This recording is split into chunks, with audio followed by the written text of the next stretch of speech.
Alors on se trouve ici devant l'hôtel de ville, sur le tracé d'une liaison douce que nous sommes en train d'aménager et qui est emblématique de notre philosophie. Déjà, il y a 4 dimensions principales sur lesquelles on veut agir. La première, c'est celle de la sécurité. On veille à la sécurité des piétons, des cyclistes, des mobilités douces et actives. Pour nous, c'est essentiel que dans chaque aménagement, on privilégie d'abord cet aspect. Le second, c'est évidemment l'accessibilité. On a un public qui peut être âgé, on a des publics handicapés, on a un public avec des landaux, des poussettes. On doit fournir un équipement public accessible avec un cheminement qui soit à la fois clair, mais aussi avec un revêtement confortable. Le troisième élément, c'est bien sûr la place du végétal.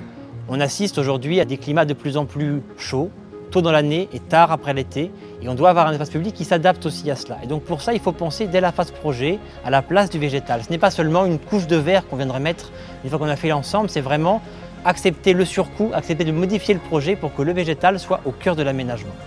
Et puis le dernier élément, c'est bien sûr le patrimoine.